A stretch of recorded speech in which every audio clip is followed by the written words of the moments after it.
కొడుకుని 1 ఇంచు తక్కువ అయితే నువ్వు ఆర్మీకి లోపలికి రానేలేదు. ఇప్పుడు నువ్వు సగమే బాడీ ఇస్తున్నావు నా కొడుకుని, నేను ఎలా తీసుకోవాలని అడిగిందంట ఒక అమ్మ.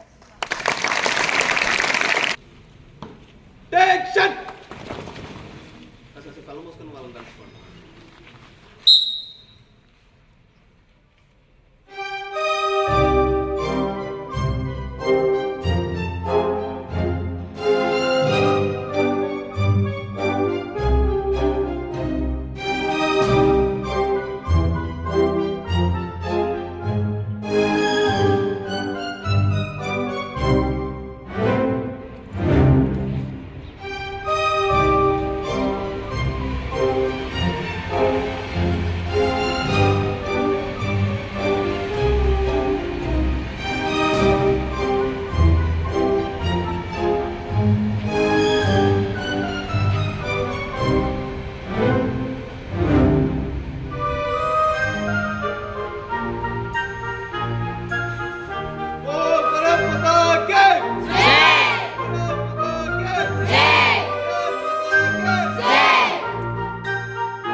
ఈ నేలలో ఆడుకున్నాడు, ఈ మట్టిలో నడిచాడు, ఈ చెట్టుతో, ఈ గోడతో, ఈ బడితో, వీటన్నిటితో ఆయనకి ఒక సంబంధం ఏర్పడింది.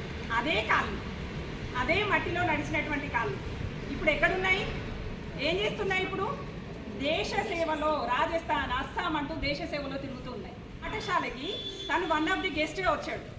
ఏ రోజున వచ్చాడు? పుల్వామా దాడి జరిగి ఏదైతే దేశమంతా బాధలో ఉన్నటువంటి సంఘటనలో దేశమంతా ఒకవైపు ఆలోచిస్తే నా బడిలో, నా పాఠశాలలో నేను దేశం కోసం ఆలోచిస్తాను అనేటువంటి సంకల్పంతో ఇవాళ స్పెషల్ డే అనగానే అందరూ వ్యాలంటైన్స్ డే అనుకుంటారు. వ్యాలంటైన్స్ డే కాదు. ఇప్పటి నుంచి మనకి ఏం గుర్తు రావాలి? మీరు ఆల్రెడీ వెరీ గుడ్, ఎందుకంటే మీరు ఏం చెప్తారో అని నేను కూడా టెన్షన్ పడ్డాను. బ్లాక్ డే అని చెప్పారు. సో మీరంతా ప్రజెన్స్ ఆఫ్ మైండ్లో ఉన్నటువంటి చక్కనైనటువంటి పిల్లలు. మీ లోపల మంచి టాలెంట్ ఉంది, కానీ దానికి ఎప్పటికప్పుడు ఎవరో ఒకరు మోటివ్ చేస్తూ ఉండాలి, లేకపోతే మర్చిపోతూ ఉంటారు. మిమ్మల్ని మీరు మర్చిపోయి పక్షుల్లాగా విహరిస్తూ ఉంటారు అనమాట. ఇప్పుడు ఇక్కడ మనకి అజయ్ కనబడుతున్నాడు. ఒక్కసారి ఊహించుకోండి, మీరే ఒక 5-6 ఏళ్ల తర్వాత ఎంతమంది అయితే చేతులు ఎత్తారో మీరే ఇక్కడ నిలబడి మీరు చదివిన స్కూల్కి మీరే యూనిఫామ్లో వచ్చి మీరే వన్ ఆఫ్ ది గెస్ట్గా పిల్లల్ని ఉద్దేశించి మాట్లాడితే ఎంత అద్భుతంగా ఉంటుంది. అది ఇవాళ అజయ్కి అందింది ఆ వరం. ఈ ప్లేస్ అంతా ఆయన నడిచిన జాగే, ఈ నేలలో ఆయన నడవలేదా? ఈ పాఠశాలలో ప్రతి మొక్కతో, ప్రతి అడుగుతో, ప్రతి గదితో అతనికి సంబంధం ఉంది. కానీ ఏ స్థాయికి ఎదిగినప్పటికీ మళ్ళీ తను చదివినటువంటి పాఠశాలకి తిరిగి వచ్చాడు. మీరు కూడా ఖచ్చితంగా ఈ గొప్ప స్థాయికి చేరటం కోసం మీ వంతుగా ప్రయత్నం చేసి మీ లక్ష్యాలు వేరే ఉండొచ్చు. లక్ష్యం ఏదైనప్పటికీ నిరంతర సాధన అనేది అజయ్ మనకి ఇక్కడ చూపించాడు. ఎలా చూపించాడు? ఫస్ట్లో తన వెయిట్ ఎక్కువగా ఉందని, తను వెళ్ళినప్పుడు ఫస్ట్ సెలెక్ట్ కాలేదని, సెలెక్ట్ కానప్పుడు చాలామంది అది నా వల్ల కాదు అని వదిలేస్తారు. కానీ ఎవరైతే మళ్ళీ మళ్ళీ దానిపైనే పెట్టుబడి పెట్టి నిరంతరం ప్రయత్నం చేస్తారో ఖచ్చితంగా విజయం సాధిస్తారు. అలా సాధించారు అనడానికి ఎగ్జాంపుల్ అజయ్ ఇక్కడ మనకి కనిపిస్తున్నారు.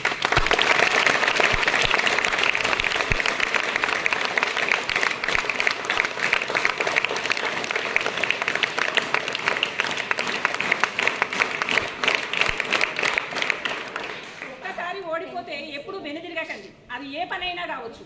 ఖచ్చితంగా మళ్ళీ మళ్ళీ తర్పీదు, మళ్ళీ మళ్ళీ ప్రయత్నం చేస్తే విజయం మన చేరువు అవుతుంది ఖచ్చితంగా.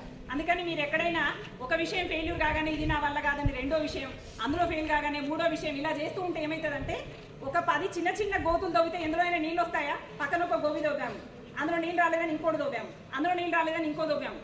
మన కష్టం వృధా పోతుంది తప్ప ఎందులో నీళ్లు రావు. ఒకటే గోతిని నిరంతరం తవ్వుతూ వెళ్తే ఖచ్చితంగా అక్కడ మనకి ప్రయోజనం ఏర్పడుతుంది. అందుకని మీరు ఏదైనా పట్టారు అంటే అందులో విఫలమైన మళ్ళీ మళ్ళీ మళ్ళీ మళ్ళీ ప్రయత్నం చేయండి. దానికి బెస్ట్ ఎగ్జాంపుల్గా మనం అజయ్ని చూస్తున్నాం. ఇంకొక మాట ఏం చెప్పాడు అజయ్ అంటే, మనం అందరము ఫిట్గా ఉండి హైట్ ఎంతైతే కావాలో మిలిటరీకి అంత హైట్తో వెళ్తున్నప్పుడు తను చనిపోయినప్పుడు తన తల్లి అడిగిందట, నా కొడుకు 1 ఇంచు తక్కువైతే ఒప్పుకోలేదే, మరి వాళ్ళు ఎందుకు మట్టి ముద్దను నాకు ఇస్తున్నారు అని చెప్పి. ఎంత అద్భుతమైనటువంటి కోట్ అండి ఇది! ఎంత అద్భుతం! ఎంత తల్లి హృదయ విదారకమైనటువంటి భావనని వ్యక్తం చేసింది అక్కడ. నా కొడుకు 1 ఇంచు తక్కువైతే ఒప్పుకోనటువంటి మీరు ఇవాళ మట్టి ముద్దగా నాకు అప్పచెప్తున్నారు అని చెప్పారు. నిజంగా నాకైతే చాలా చాలా బాధ అనిపించింది. ఏది ఏమైనప్పటికీ ఆ తల్లి కూడా గొప్పదే. తన కొడుకు మిలిటరీ వెళ్తున్నాడు అంటే ఏ క్షణం ఎలా ఉంటుందో ఆ భార్య, తల్లి, పిల్లలు ఎవరైనా కావచ్చు, అంతా గొప్ప వాళ్ళే. వాళ్ళందరికీ కూడా గట్టిగా ఒకసారి గట్టిగా చెప్పండి.